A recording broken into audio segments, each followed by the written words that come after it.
জুলাই বুধবার জেনে নেব আজকের কিছু বিশেষ খবর। চলুন শুরু করা যাক। বারুইপুরের সীমাহীন বর্বরতা, পুকুরপাড়ের ঝোপে অকুস্থল জেরায় শিকার আনন্দের।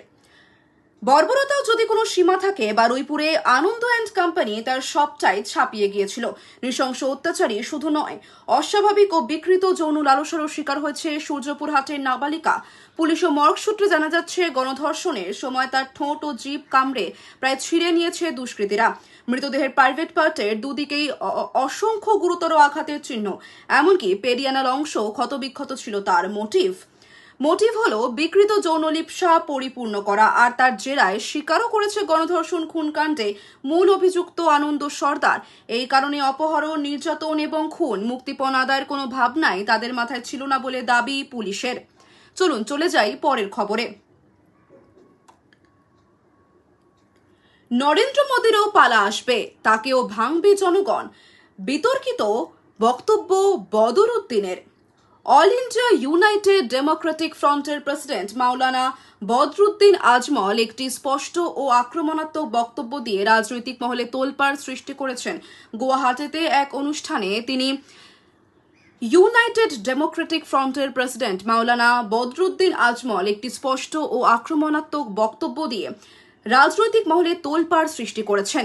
গুয়াহাটিতে এক অনুষ্ঠানে তিনি বলেন, শেষ পর্যন্ত প্রধানমন্ত্রী নরেন্দ্র মোদীর পালা আসবে, জনগণও তাকে ভেঙে দেবে, আমাদের ভয় পাওয়া উচিত নয়। চলুন চলে যাই পরের খবরে। যেমন কর্ম তেমন ফল, এনকাউন্টারে মৃত্যুর পর ছেলেকে শেষবার দেখতেও রাজি নন মা। বারুইপুরে নাবালিকা যৌন নির্যাতন ও খুনের মামলায় পুলিশের গুলিতে মৃত্যু হয়েছে অন্যতম অভিযুক্ত প্রভাস মণ্ডলের।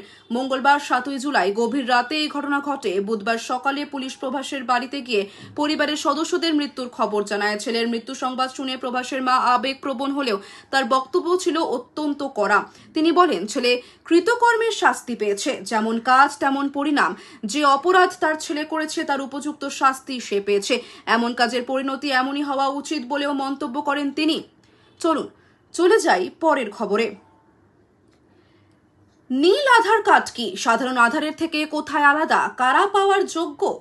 শিশুদের কোনো বায়োমেট্রিক তথ্য ছাড়াই এই বিশেষ আধার কার্ডটি তৈরি করা হয়।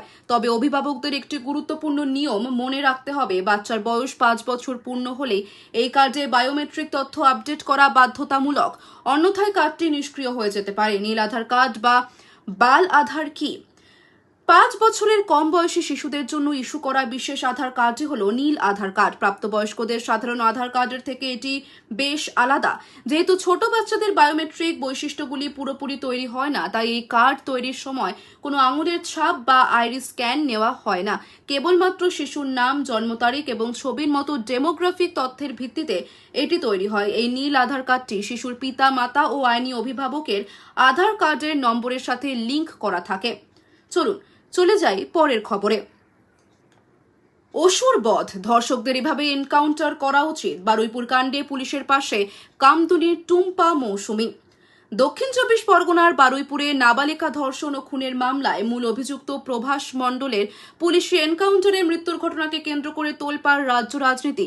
এই পরিস্থিতিতে বর্তমান রাজ্য সরকারের পাশে দাঁড়িয়ে এনকাউন্টারের ঘটনাকে জোরালো সমর্থন জানালেন বারাসাতের কামদুনি আন্দোলনের অন্যতম 2 প্রধান প্রতিবাদী মুখ টুম্পা কয়াল ও মৌসুমী কয়াল। বিগত তৃণমূল জামানার তীব্র সমালোচনা করে তাদের স্পষ্ট দাবি, আমরা বিচার পাইনি, বাংলার সব ধর্ষকদের এভাবেই এনকাউন্টার করা উচিত।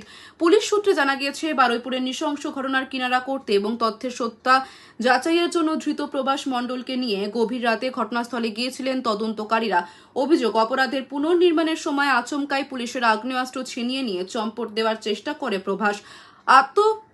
আত্মরক্ষার্থে ও অভিযুক্তকে রুখতে পুলিশ পাল্টা গুলি চালালে ঘটনাস্থলেই তার মৃত্যু হয়। এই ঘটনা প্রকাশ্যে আসতেই রাজ্য জুড়ে ব্যাপক হইচই শুরু হয়েছে।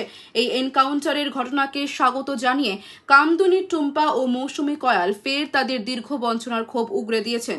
চলুন চলে যাই পরের খবরে।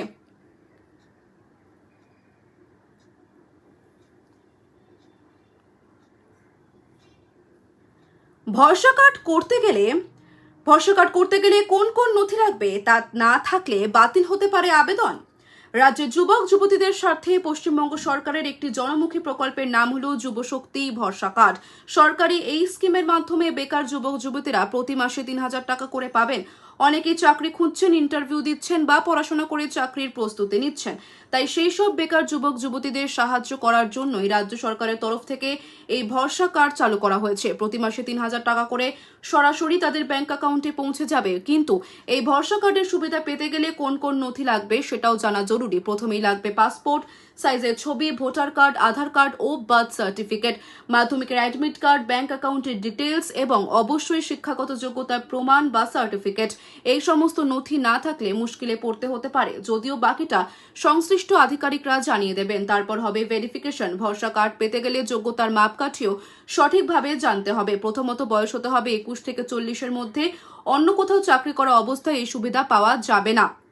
তাছাড়া যারা গ্র্যাজুয়েট পাশ করেছে তারা পাবে 3,000 টাকা এবং যারা গ্র্যাজুয়েট নয় তারা পাবে 2,000 টাকা। নবান্ন সূত্রে অনলাইনে আবেদন করার পর প্রশাসনিক স্তরে প্রত্যেকের দেওয়া ডকুমেন্টস পুঙ্খানুপুঙ্খভাবে এবং খতিয়ে দেখা যাচাই করা হবে। যদি কোনো ভুল তথ্য পাওয়া যায় তাহলে সেই আবেদন পত্রপাঠ বাতিল করা হবে। তাই অবশ্য ভরসা কার্ডের আবেদন করার সময় কোন কোন ডকুমেন্টস লাগবে সেটা ভালো করে বুঝে নেবেন।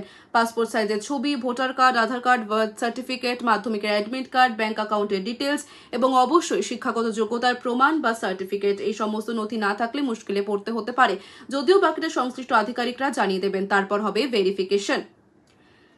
আজ এই পর্যন্তই। দেখা হচ্ছে পরের ভিডিওতে। ভালো লেগে থাকলে ভিডিওটি লাইক করে দেবেন এবং চ্যানেলটি সাবস্ক্রাইব করতে ভুলবেন না। ধন্যবাদ।